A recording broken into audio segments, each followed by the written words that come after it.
All right, in this video, we're gonna talk about how to swap out your tapered leader. Your tapered leader is essentially the fishing line that goes from the floaty, the lead, to the hook, okay?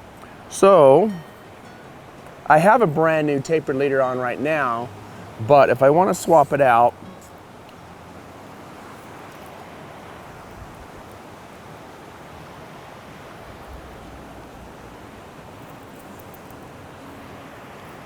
what I'll end up doing is just swap it out straight. So sometimes I'll have a tapered leader with a dry fly and a tapered leader with a sinking hook of some sort. And what I'll end up doing is just swap out the tapered leader real quick. Now, you don't have to do it that way, but it's an option. So this little strike indicator that I've got right here, we'll talk about that for just a second. It's fairly simple to apply to your line, and think of it like a bobber. So I'm gonna pop it off first, and then we're gonna talk about how to throw it on there. This little guy is fairly simple, right? It is just 2 rubber bands and some fuzz on the inside, and I will add gink to it, and gink essentially helps it to float. Kind of cut it right there. And when I add this to the line, I'll go from the hook, and I go about 6 feet up. I know that I'm 6 feet tall, so from my chin to my elbow is 3 feet. From my chin to elbow is another 3 feet, and that's right about where I had it. You can kind of see there's a kink there. So the way that we add these strike indicators is real simple. We get a bight of rope, which is just a loop. We slide it through that little rubber piece, and then slide that over the entire strike indicator and pull it snug. Really simple. Now what's gonna happen when I throw this out is my nymph that I have is gonna sink. It's got a little tungsten head that causes it to sink. This is gonna float, and as a fish comes along and bites this, I'm gonna see that going down in the water, and I'll know that they have striked the tip. So I'm gonna pull this off again, because we're gonna add it to the new line now that I'm gonna show you how to swap these guys out. So to swap these out, they're fairly simple, okay?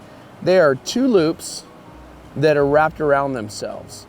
So if I back this up a little bit, I'm gonna have one that's tucked into the other. Now this looks simple, but I've had times where it's kind of confused my brain on how we set this up. So if we pop this first one out, keep catching that piece of wood there. We pop this first one out, which is the part of the line that has the hook. Then the rest of that line is just gonna come right off. And there's my full tapered leader.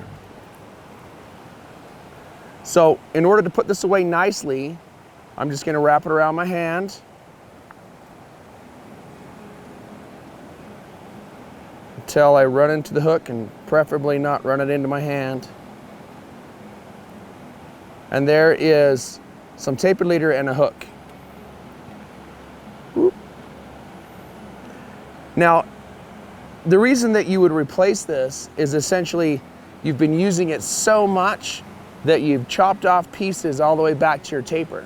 Now you can add tippet to your tapered, to your string, and this is the tippet right here, right? So if I cut this hook off, put another one, cut the hook off, put another one, lose it, put another one, eventually I'm not gonna have a lot of that 5-pound test in the bottom, and I'm just gonna go back from this really fine line, you can see right here, to the thick line, and that's a problem because we want this fine line out of the tip so that it's not scaring fish away, and then that thick line that's tapered in the back we have for strength.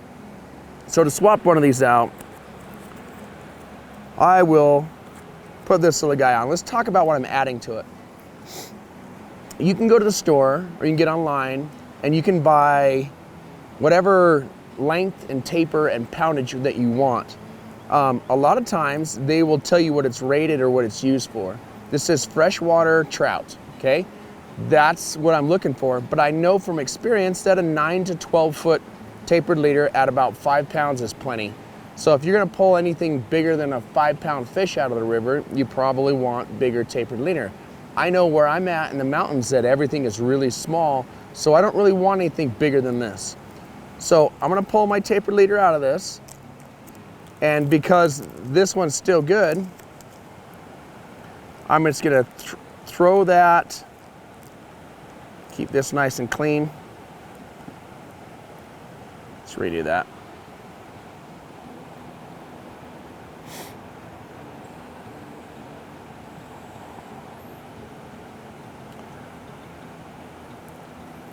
Put that right down inside of my bag here. And then this way, when I want to swap out the new one, I've got a ready to go tapered leader that all I have to do is grab it and go.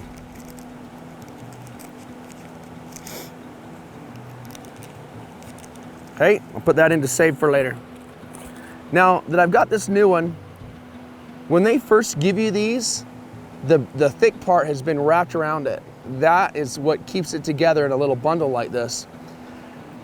The problem is it takes a second to undo that without creating a knot. So I'm gonna hold on to this with my left hand, and with my right hand, I'm gonna try and back out each one of these little wraps until I get to the point that it will come loose and come freely.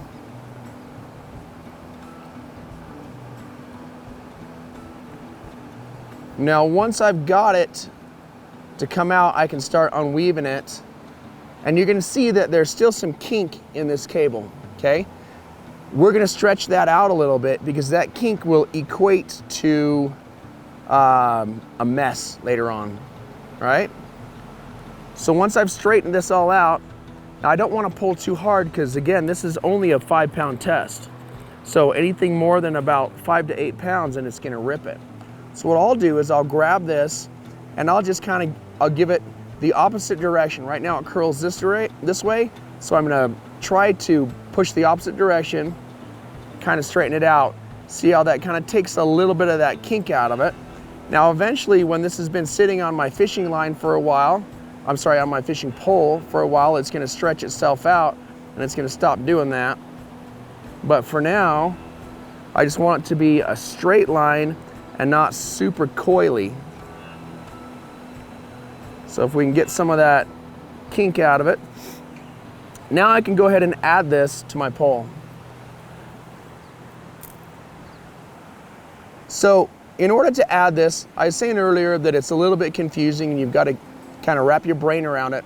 Just do one side, then do the other. So I have the fishing pole side and I have the leader side. I'm gonna put the fishing pole side through the leader, and then I'm gonna put the leader itself through the fishing pole side.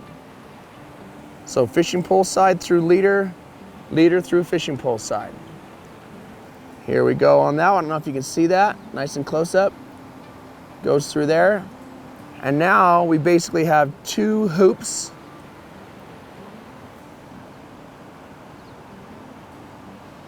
that are gonna go ahead and close together on each other, and they just swap out real quick.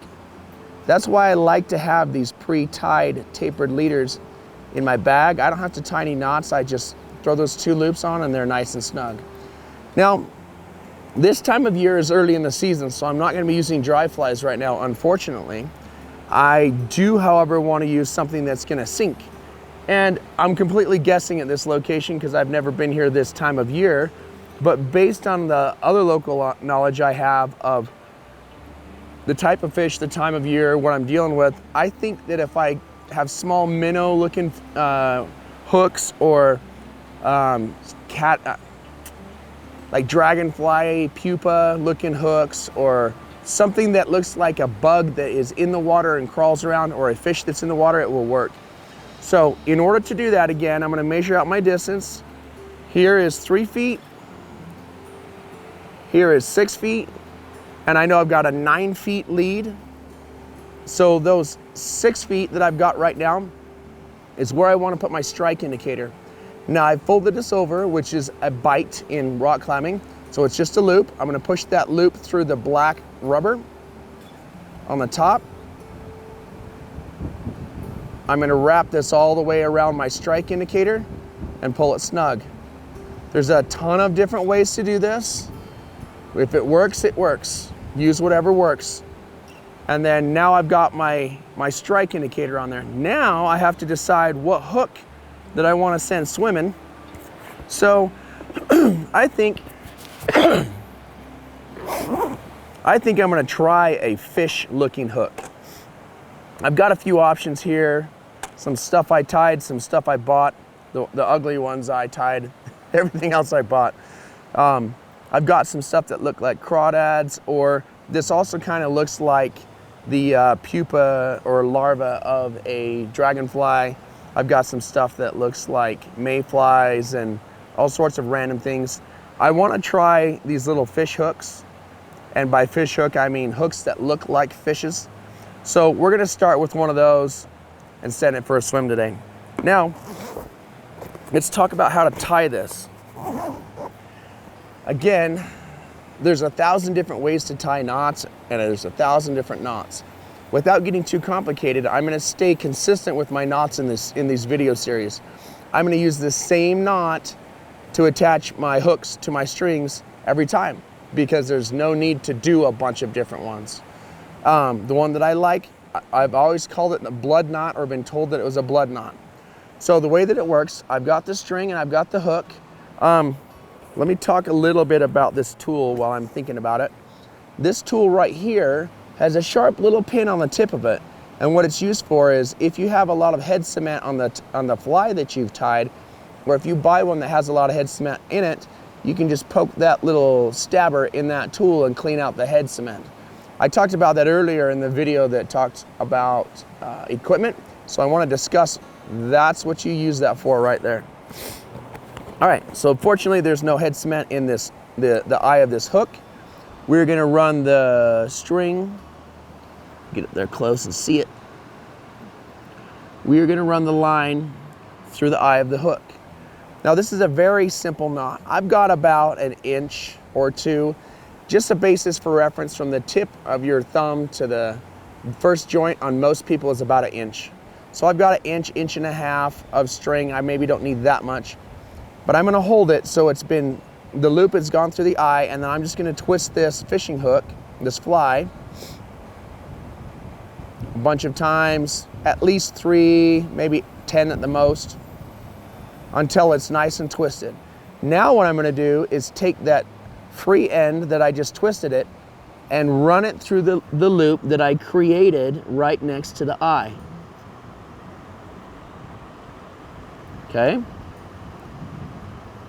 Now once I've run it through the loop, that creates another really big loop, and that's the second place I'm gonna thread my free end through.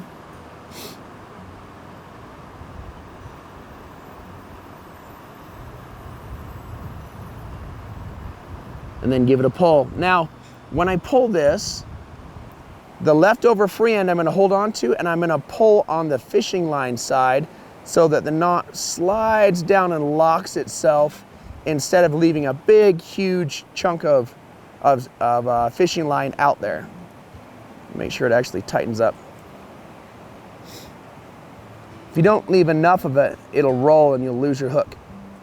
So once that's locked down, if you do have a piece of string left over, piece of fishing line left over, this is where you would come and snip it or pull that away. So that's a quick video on how to swap out your tapered leader, how to add a strike indicator, and how to tie a knot on the tip of your fishing hook. I'm gonna cover that knot again in multiple videos later, but for now, this will get you started and this will get you fishing.